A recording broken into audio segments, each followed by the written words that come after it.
5 year planning in India 1950 to 1990, ये हमारा chapter start हुआ था। तो इसके अंदर हम आगे कर रहे हैं लैंड रिफॉर्म्स। लैंड रिफॉर्म्स का मीनिंग देखो वैसे इसका डिक्शनरी मीनिंग क्या है। रिफॉर्म्स का मतलब होता है सुधार, ठीक है। लैंड तो पता ही है आपको। तो जब यहाँ पर ब्रिटिश रूल था तो उन्होंने जो ये सिस्टम बना रखा था बहुत इल्सम था, मतलब बहुत प्रॉब्लमेटिक था, क्योंकि उसके अंदर जो टिलर्स यानी कि जो खेती करने वाले मजदूर थे और जो ऑनर थे उनके बीच में काफी डिस्प्यूट्स थे। तो जरूरत फील हुई कि लैंड रिफॉर्म्स किए जाए, ठीक है। तो बाद में जो लैंड रिफॉर्म हुए ब्रिटिश रूल के बाद, उसमें क्या किया गया कि जो ऑनरशिप थी, लैंड की ऑनरशिप में कुछ चेंजेस किए गए, यानी कि जो जमींदारी सिस्टम था उसको बदला गया। जमींदारी सिस्टम में क्या होता था, ब्रिटिशर्स ने क्या रूल बनाया था, उन्होंने जमींदारों को लैंड का ऑनर बना दिया और उनसे फिक्स कर लिया कि तुम हमें इतना लगान दोगे, अब तुम आगे टिलर्स से जितना मर्जी वसूल करो, हमें कोई मतलब नहीं है। ब्रिटिशर्स कहते थे कि हमें तो इतना चाहिए रेवेन्यू। आगे जमींदारों को खुली छूट थी कि वो जितना मर्जी आगे टिलर्स से वसूल सके। तो इस तरह से वो टिलर्स को एक्सप्लॉइट करते थे, मेहनत टिलर्स करते थे। जमींदार तो बस एक बीच में इंटरमीडिएट थे, है ना।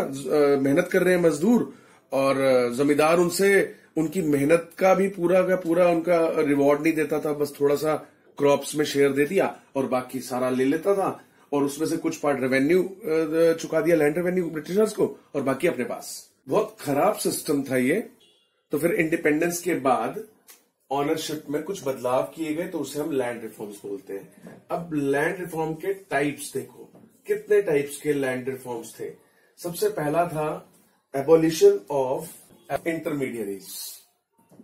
एबोलिशन का मतलब आपको पता ही है, हटा देना, मिटा देना, एबॉलिश कर देना, है ना।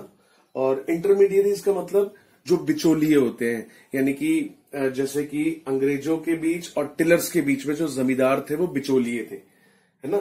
जमींदार क्या करते थे, टिलर से सारा का सारा खरीद लिया, मतलब सारा का सारा उनसे लेकर उनको थोड़ा सा शेयर दिया और बाकी उसमें से फिर कुछ पार्ट आगे ब्रिटिशर्स को दे दिया, और बीच में इन्होंने बिना मेहनत किए जमींदार बीच में बहुत बड़ा शेयर ले जाते थे। तो ये जमींदार जो थे ये इंटरमीडियरीज टाइप थे, एक बीच में बिचौलिए थे, है ना। तो इनका एबॉलिश कर दिया गया कब, ब्रिटिश रूल के बाद। इन इंटरमीडियरीज को हटाने के पीछे क्या ऑब्जेक्टिव था, to make tillers the owner of the land, यानी कि जो बंदा रियल में काम कर रहा है उसे ही लैंड का ऑनर बना दिया जाए, ठीक है। तो जब जमींदार हट गए तो टिलर्स को ही ऑनर बना दिया लैंड का, और जो एक्चुअल वर्कर है उसको ही उसका इंसेंटिव मिले, उसको ही उसका फायदा मिले, ठीक है। और इससे तीसरा ऑब्जेक्टिव ये था कि contribution in growth of agriculture. Obviously जब टिलर्स को ये पता होगा कि वो अपने लिए काम कर रहे हैं, इसका फायदा उन्हें मिलेगा, तो वो अच्छा काम करेंगे, पूरी मेहनत से मन से काम करेंगे, तो इससे एग्रीकल्चर में ग्रोथ बढ़ेगी, ठीक है, क्योंकि उनका कंट्रीब्यूशन इंक्रीज होगा। देखो जब तक जमींदारी सिस्टम था तो टिलर्स सिर्फ एक मजबूरी में काम कर रहे थे कि उनको पता है थोड़ा सा शेयर मिलना, उनको चाहे मेहनत ज्यादा करे कम करे, क्योंकि ज्यादा पार्ट तो जमींदार ले जाएगा और लगान में चला जाएगा, तो उनको क्या मिलेगा, इसलिए उनके लिए कोई बूस्ट नहीं था। तो ये इंटरमीडियरीज को एबॉलिश करने की वजह से टिलर्स को एक बूस्ट मिला और वो ज्यादा अच्छे से काम करेंगे, इससे कॉन्ट्रीब्यूशन बढ़ेगा एग्रीकल्चर की ग्रोथ में, ठीक है। दूसरा जो लैंड रिफॉर्म्स, जो बड़ा लैंड रिफॉर्म किया गया आजादी के बाद, वो था लैंड सीलिंग। लैंड सीलिंग में क्या था कि पहले क्या था कि कोई लिमिट नहीं थी कि किसी भी जमींदार के पास जितनी मर्जी जमीन हो, कोई लिमिट नहीं थी। तो बाद में आजादी के बाद 1950 से 1990 के बीच में एक जब लैंड रिफॉर्म्स हुए तो उसमें एक ये प्रपोजल दिया गया कि लैंड पे कैपिंग होनी चाहिए, यानी कि एक पर्सन के बाद एक लिमिट से ज्यादा लैंड नहीं होनी चाहिए। मान लिया उन्होंने एक लिमिट बना दी भी 2 एकड़, कि एक पर्सन के पास 2 एकड़ से ज्यादा लैंड नहीं होनी चाहिए। अगर उसके पास 2 एकड़ से ज्यादा लैंड है तो उससे वो लैंड गवर्नमेंट एक्वायर कर लेती थी, उससे ले लेती थी और किसी लैंडलेस जो फार्मर था उसको दे देती थी। तो ये एक लैंड सीलिंग का कंसेप्ट आया था 1950 के बाद से, ठीक है। तो लैंड सीलिंग का मीनिंग क्या बना, fixing the maximum size of land holding, है ना, कि मैक्सिमम एक साइज फिक्स कर दे कि इससे ज्यादा लैंड होल्डिंग आपके पास नहीं होनी चाहिए। तो land ceiling means fixing the maximum size. और इसका पर्पस क्या था, ये पर्पस देखो कि ऐसा क्यों किया गया, to reduce concentration of land in few hands, ताकि ऐसा ना हो कि कुछ ही हाथों में पूरी की पूरी लैंड का कंट्रोल आ जाए, कंसंट्रेट जो लैंड है वो कुछ ही हाथों में रह जाए। ऐसा नहीं होना चाहिए, वो सबके पास बटी होनी चाहिए। ठीक है, इसको रिड्यूस करने के लिए किया गया land ceiling to help marginal farmers, मतलब स्मॉल फार्मर्स भी आप कह सकते हो, by taking land from big land holders, बड़े बड़े लैंड होल्डर्स से लैंड लेना, और मार्जिनल फार्मर जो बिल्कुल छोटे किसान है, स्मॉल फार्मर्स थे, उनकी हेल्प करना, ये इसका मकसद था। और to promote equity in agriculture, और एग्रीकल्चर में इक्विटी लेकर आना, इक्वालिटी, समानता लेकर आना, उसमें अमीर और गरीब के फासले को कम करना। ठीक है, तो ये लैंड सीलिंग का मकसद था। ठीक है, तो ये दो मेजर लैंड रिफॉर्म्स किए गए 1950 के बाद से। अभी हमने लैंड रिफॉर्म्स के बारे में पढ़ा कि इंडिया में कैसे कैसे लैंड रिफॉर्म्स किए गए। अब इस क्वेश्चन में हम क्या पढ़ रहे हैं कि why land reforms in India were not up to expectations, यानी कि जितना हमने एक्सपेक्ट किया था कि लैंड रिफॉर्म से हालात सुधरेंगे, टिलर्स के हालात सुधरेंगे, जिनके पास बहुत ज्यादा जमीन है उनसे जमीन ले ली जाएगी और दूसरों को दी जाएगी जो लैंडलेस है, हमने ऐसा सोचा, ऐसे लैंड रिफॉर्म्स किए गए, पर उसके जो रिजल्ट्स थे वो अप टू द एक्सपेक्टेशंस नहीं थे। क्या वजह थी, क्यों नहीं हमें रिजल्ट्स उतने एक्सपेक्टेड मिले जितना हमने सोच के वो लैंड रिफॉर्म्स का प्लान किया था? वो देखो, अब सबसे पहली जो रीजन था कि लूप होल इन पॉलिसी, कि जो लैंड रिफॉर्म की जो पॉलिसी बनाई गई उसमें बहुत सारे लूप होल्स थे, बहुत सारी कमियां थी इस पॉलिसी में, तो जिसकी वजह से zamindar continue to own large land.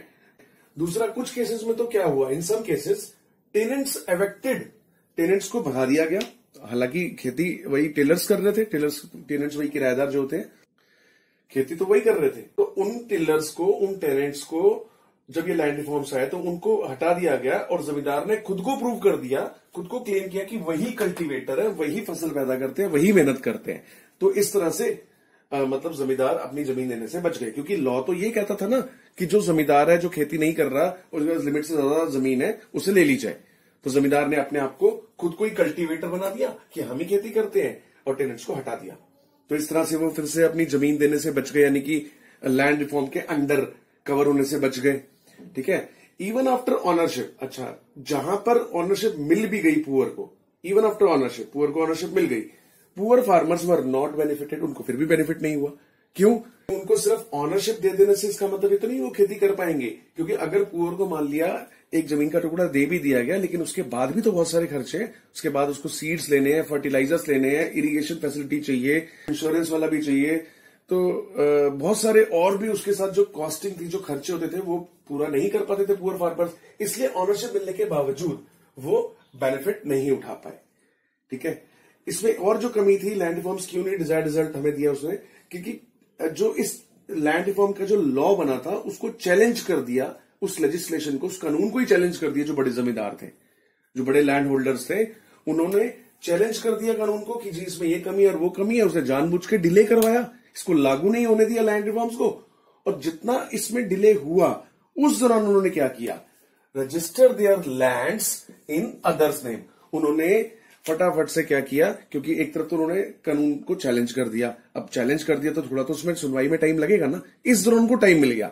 उन्होंने अपनी जो जमीन थी अदर्स नेम, वाइफ के नाम, किसी रिलेटिव के नाम, जिसके बच्चों के नाम, मतलब इधर उधर दूसरे बंदों के नाम पे वो जमीन कर दी, फिर उसके बाद वो अपनी जमीन को गवर्नमेंट को सरेंडर करने से बच गए।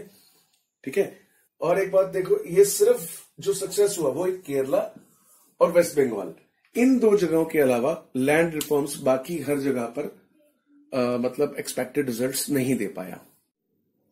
नेक्स्ट इसमें एक कंसेप्ट है मार्केटेबल सरप्लस। मार्केटेबल सरप्लस क्या होता है?